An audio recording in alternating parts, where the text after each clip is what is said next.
अपने डीसीपी को सुना, वो कह रहे थे कि अनुमति तो हमने दी नहीं थी, लेकिन चूंकि ये अंदाजा था कि भीड़ ज्यादा होगी दशहरा मैदान में, इसलिए पर्याप्त मात्रा में पुलिस भी थी, मैदान के भीतर थी, बाहर भी ठीक ठाक थी।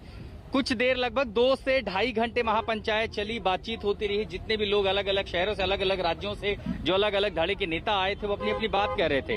राजनीतिक दल कम, लेकिन जो दूसरे संगठन होते हैं वो तमाम अपनी बातें कह रहे थे। अचानक उनमें से लगभग 2.5 से 3 घंटे बाद 100 से 200 की संख्या में लोग ये ठीक इसी रास्ते से, इन्हीं चौराहे पर जहां दूसरे धड़े में लाठीचार्ज हुआ, दूसरे राउंड में, यहां से निकलते हैं और लगभग 50 मीटर का फासला तय करके वो सीधा दिल्ली आगरा, ये जो नेशनल हाईवे है, यहां आने की कोशिश करते हैं। जैसे मेरे पीछे वो यहां बैठने की कोशिश करते हैं, पुलिस ने उन्हें समझाया बुझाया, ये कहा कि वो आगे चले जाएं। फिर इसी हाईवे पर 50 मीटर और आगे जाने के बाद जो फुटओवर ब्रिज है, वहां उन्होंने बैठने की कोशिश की, वहां पर पत्थरबाजी शुरू हुई। पुलिस जब आगे बढ़ी, उसके बाद पुलिस और प्रदर्शनकारियों में सफल हुआ। वहां से जब उनको खदेड़ा गया तो फिर पुलिस ने अचानक से बहुत ज्यादा फोर्स फिर बुला ली गया। आपने देखा पत्थरबाजी की जो तस्वीरें हिमांशु, जो हमारे सहयोगी यहाँ खड़े थे, उनके कैमरे में कैद हुई।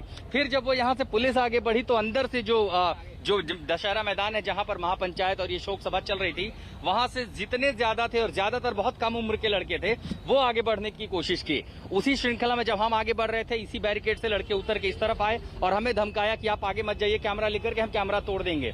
जाहिर थी जितने मेरे साथ दूसरे कैमरे पिछले हिस्से में थे वो वहां रुक गए। लेकिन जैसे ही प्रदर्शनकारी इस पॉइंट से आगे बढ़ते, पुलिस आगे यहां तैनात थी और ये पता था कि अगर ये भीड़ आगे गई तो नेशनल हाईवे पर हिंसा की स्थिति गंभीर हो सकती है। तुरंत पुलिस ने, रैपिड एक्शन फोर्स भी थी, हरियाणा पुलिस के जो जवान थे, लोकल पुलिस थे, और ये कितनी संख्या में, ये आप देख लीजिए कैमरों में कि कितने सारे हैं यहाँ पर, उन सबको यहीं से न सिर्फ रोका गया, लाठीचार्ज किया गया और जितने प्रदर्शनकारी थे, जितने भी शरारती तत्व थे, हर कोई गलियों के रास्ते बस भाग खड़ा हुआ।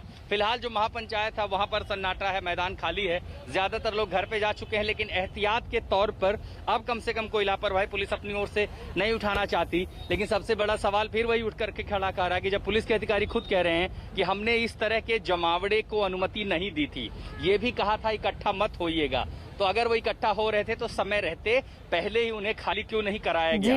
जाहिर है पुलिस ने जो अपनी परिपक्वता दिखाई, सही समय पर तत्परता दिखाई, जिसके चलते बड़ी हिंसा की घटना रुक गई।